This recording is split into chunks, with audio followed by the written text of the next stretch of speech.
आपके बेटे हो चाहे बेटी हो, हवा में बात नहीं कर रही हूं, हकीकत पर बात कर रही हूं। आपके बेटे हो चाहे बेटी हो, उन्हें डांस क्लास में भेजो या ना भेजो, उन्हें सिंगिंग क्लास में भेजो या ना भेजो, पर जुड़े कराटों की क्लास में, सेल्फ डिफेंस सीखने के लिए किसी आर्यवीर दल के शिविर में, आर्य वीरांगना दल के शिविर में, चाहे 7 दिन 10 दिन अपने बच्चों को प्रशिक्षण के लिए जरूर भेजो, जरूर भेजो। ये जो मानसिक रूप से कमजोर बच्चे बन रहे हैं ना आज के समय में, इतने कमजोर कि जिन्हें तुम बिल्कुल रुई की तरह पाल रहे हो ना, एकदम तुमने उनको मजबूत नहीं बनाया मानसिक रूप से, शारीरिक रूप से, और हर जगह तुम उनके लिए ढाल बन के खड़े हो। कोई दिन तो आएगा जब इन्हें अकेले निकलना पड़ेगा। और अगर ये बच्चे, ये कमजोर परवरिश में पले बच्चे, कमजोर परवरिश का मतलब ये नहीं कि तुमने उन्हें सारी सुविधाएं दे दी तो तुम्हारी परवरिश मजबूत है ना, नहीं। सिद्धांत है बच्चों का, उन्हें सुविधा दो, लेकिन इतनी ही दो जितनी में बस काम अच्छे से चल जाए। लेकिन उस सुविधा के साथ उस बालक को ये एहसास होना चाहिए पैसे की कीमत क्या है, मेहनत क्या होती है, सुख दुख क्या होता है, लाभ हानि क्या होती है। अगर आज हमारे पास सब कुछ है तो हमें कैसे चलना है, और यदि कल को कोई विपत्ति आती है तो हमें कैसे ढलना है। अगर ये सारी चीजें बालक को पता है, वो बालक विपरीत से विपरीत परिस्थिति में भी, मेरी माताओं, डगमगाएगा नहीं। और जिसे तुमने अच्छा ही अच्छा करके पाला है, थोड़ी सी विपरीत परिस्थिति उसके सामने आती है और वो पंखे की तरफ देखने लगता है।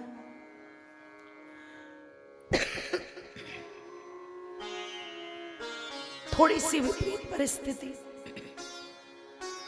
इतनी घटनाएं समाज में घट रही हैं। लड़की छोड़ के चली गई, बोले आत्महत्या कर ली। माँ बाप ने कुछ कह दिया, बोले सल्फास खा लिया। नंबर कम आ गए, बोले बिल्डिंग से कूद गए।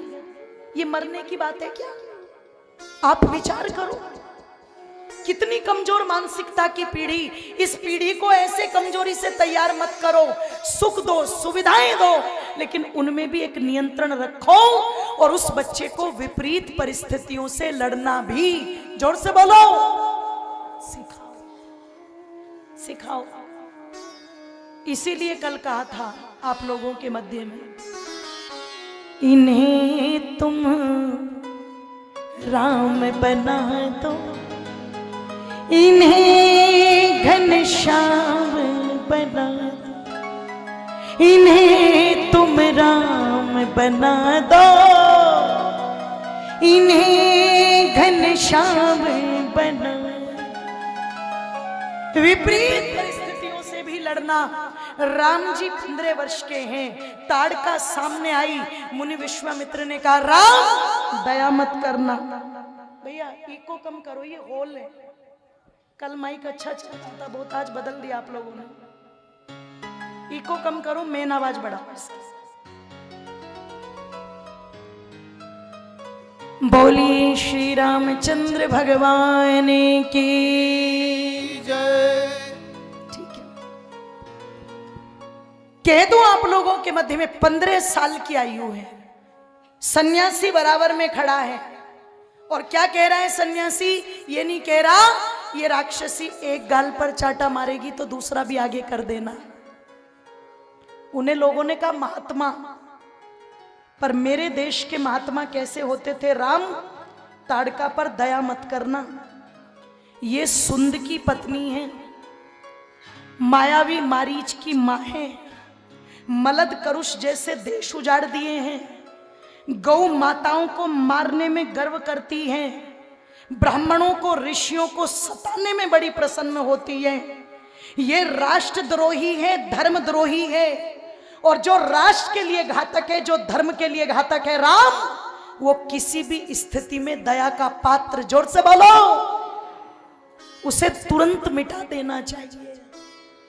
विश्वामित्र जी एक साधु है, और साधु कह रहा है जो देश के लिए खतरा है, जो राष्ट्र के लिए खतरा है, उसे तुरंत मिटा दो। मेरे देश के अंदर साधु थे विश्वामित्र, साधु थे वशिष्ठ, साधु थे चाणक्य, साधु थे दयानंद, और वो कहते थे पापियों पर लेश मात्र भी दया। जोर से बोलो।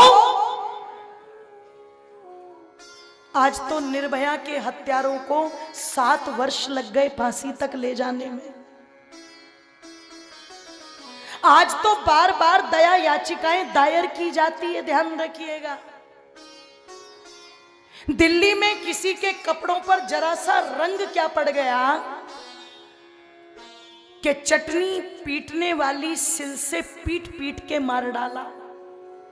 और वहीं जब दूसरी ओर हिंदुओं की बेटियों को बहकाना हो तो फिर माथा भी रंग लेंगे, हाथों पर भी कलावा बांध लेंगे, कपड़े भी पहन लेंगे। वहां धर्म भ्रष्ट नहीं होता। जरा सा रंग होली पर पड़ गया तो धर्म भ्रष्ट। और उन्हीं की बेटियों को बहका करके लाना हो तो फिर कुछ भी करने को तैयार। फिर झिंगुर बाबा पूरा ही बाबा बन जाता है। वहां कोई दिक्कत नहीं, वहां कोई परेशानी नहीं। इसलिए हमें समझना होगा धर्म की परिभाषा क्या है। आपके किसी भी ग्रंथ में कहीं भी नहीं लिखा कोई एक चांटा मारे तो दूसरा गाल आगे कर देना। एक ग्रंथ में बता दो मुझे, मैं कथा करना छोड़ दूंगी। आप ग्रंथों की बात छोड़ दो। मंदिर में तो सब जाते हैं ना, कौन कौन जाता है हाथ उठाओ जरा। धन्यवाद। आप जब मंदिर में जाते हो, शिव जी का मंदिर, यहां शिव चौक बना हुआ है ना, छोटी सी जगह में भगवान शिव की मूर्ति रखी है छोटी सी जगह में। भगवान शिव के आसपास कुछ हो या ना हो, लेकिन उनके हाथ में एक शस्त्र है। क्या कहते हैं उसे? जोर से बोल दीजिए। सेल्फी खिंचवाने के लिए रखा हुआ है क्या? वो त्रिशूल किसी पर चला या नहीं चला? हर दुष्ट पर चला। रामचंद्र जी का चित्र देख लीजिए राम मंदिर में जाकर के, और कुछ मिले या ना मिले, पर राम जी के कंधे पर आपको एक चीज मिलेगी। क्या है वो? क्यों है ये? कपड़ों तक को उतार करके निकले थे घर से। जो गले में माला थी वो माला उतर गई, जो हाथों में कंगन थे, कड़े थे, कवच थे, वो उतर गए। पीत वस्त्र पहन करके निकले, रुद्राक्ष धारण करके। लेकिन सब कुछ छोड़ने के बाद भी एक चीज नहीं छोड़ी राम ने, और वो क्या था उनका? धनुष। भगवान कृष्ण, योगेश्वर कृष्ण मुरली बजाते हैं, और मुरली ऐसी बजाते हैं कि चाहे ब्रज की मैया हो और चाहे गौ मैया हो,